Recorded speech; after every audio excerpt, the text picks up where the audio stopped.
a coronavirus stimulus bill? Does it put money in your pocket, or just give politicians a chance to fight?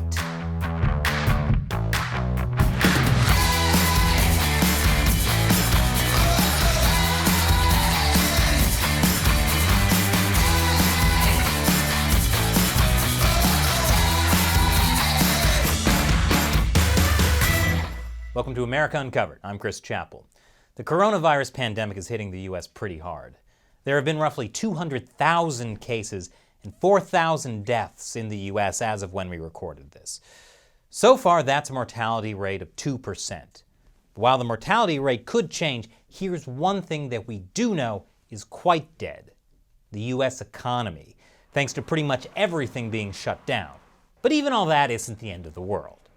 What is the end of the world is that Republicans, Democrats, and President Trump worked together and agreed on something: a $2 trillion stimulus bill called the Coronavirus Aid, Relief, and Economic Security Act. I don't know how they did it, but politicians coming together and agreeing on something in a time of crisis? I'm terrified.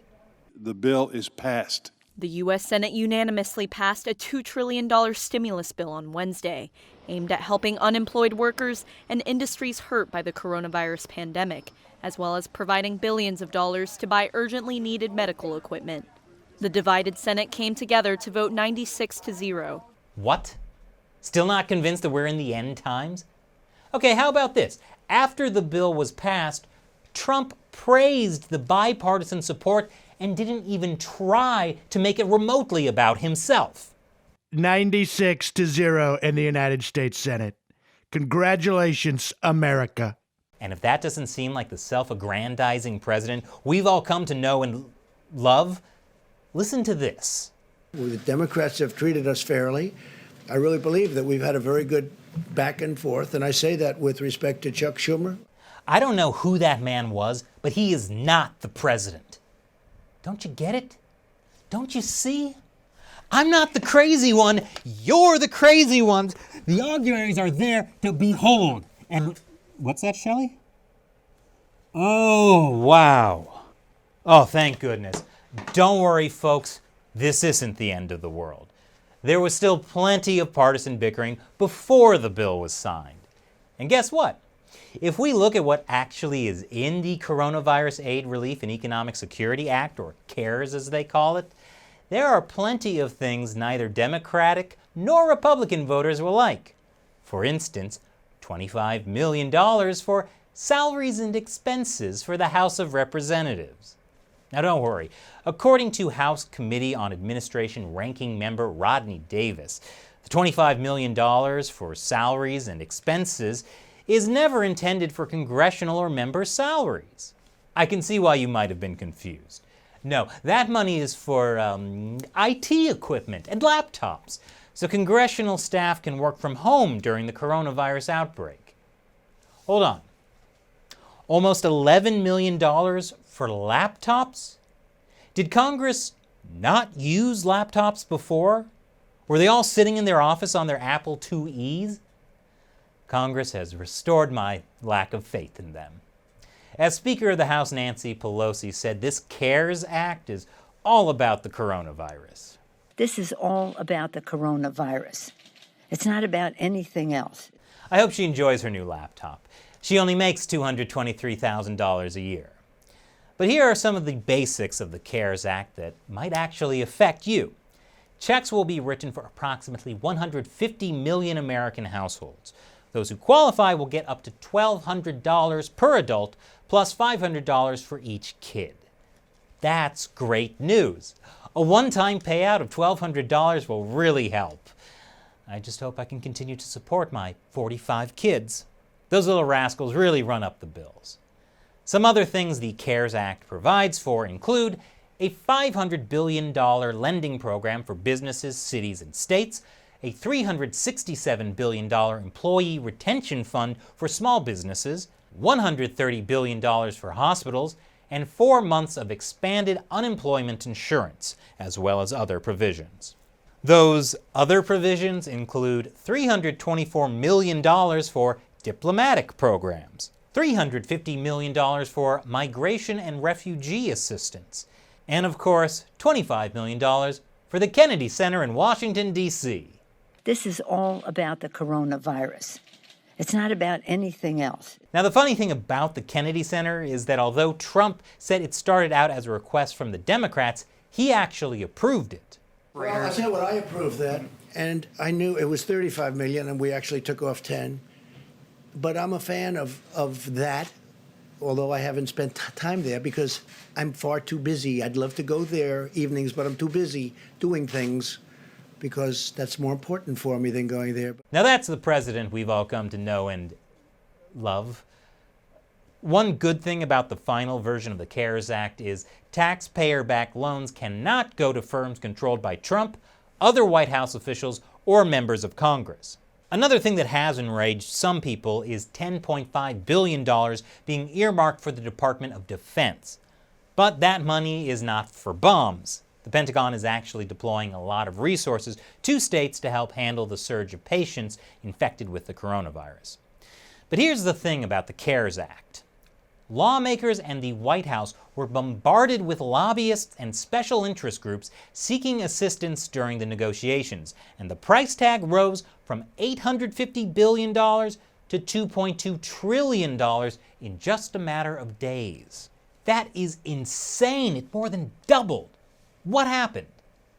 Well, Republicans and Democrats used it as the issue of the day to attack each other with. Senate Republicans and Democrats did work together to create a draft of the bill.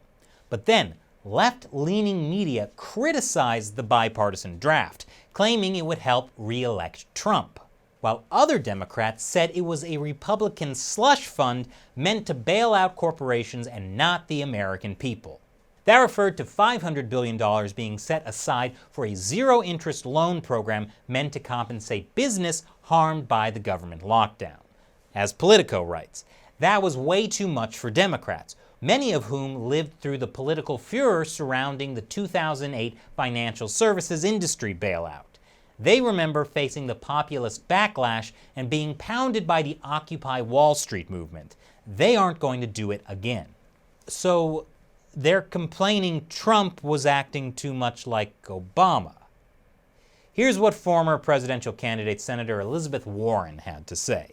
We're not here to create a slush fund for Donald Trump and his family, or a slush fund for the Treasury Department to be able to hand out to their friends. We're here to help workers. We're here to help hospitals. And right now, what the Republicans have proposed does neither of those.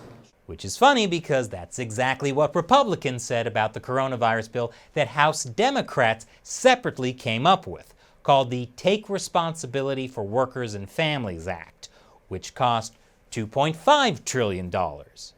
Here are some of the things in the Democrats' bill. It talked about requiring airlines to offset their carbon emissions starting in 2025, same-day voter registration, and corporate diversity requirements. What was that again, Speaker Pelosi? This is all about the coronavirus. It's not about anything else. But that particular House bill, the Take Responsibility for Workers and Families Act, is still in committee. The CARES Act got passed instead, obviously because CARES is a way better acronym than TRUFA? But one of the contentious issues in the CARES Act, which again is a bill about helping Americans deal with the coronavirus, was of course abortion. The original version of the bill basically said that nonprofits that receive Medicaid funding couldn't access the coronavirus aid. Guess who that includes? Planned Parenthood. But Democrats wanted abortion providers to be eligible for aid under the small business portion of the bill. You know, just your old mom and pop abortion clinic. This is all about the coronavirus. It's not about anything else. And with ideological lines clearly drawn, the name-calling began. The bill now contains a huge number of changes that our Democratic colleagues requested, including major changes. We were this close. Then yesterday morning, the Speaker of the House flew back from San Francisco. And suddenly, the Senate's serious bipartisan process turned into this left-wing episode of supermarket sweep. Well, every time we hear the majority leader come out, it's a partisan screed. We Democrats are trying to get things done, not making partisan speech after partisan speech. But here we are dilly-dallying around. The country is burning. The country is burning, and your side wants to play political games. Obviously, all this bickering meant more than a week delay in getting the stimulus bill actually signed. But hey, you weren't doing anything, right? You're stuck at home in quarantine. Just before what would be the unanimous vote, Republican House Minority Leader Kevin McCarthy said, "This bill is not only a rescue package, it is a commitment that your government and the people whom you elected to serve you will do everything we can to limit the harm and hardship you face." I'm sorry, I couldn't get through that without laughing, for some reason. So what do you think of the CARES Act and how much the government cares about you? Let me know in the comments below. And remember, YouTube is killing us with demonetization. Please help keep this show alive by supporting it on patreon.com/AmericaUncovered. Unfortunately, the CARES Act didn't include an earmark for snarky YouTube shows. Once again, I'm Chris Chappell. Thanks for watching America Uncovered.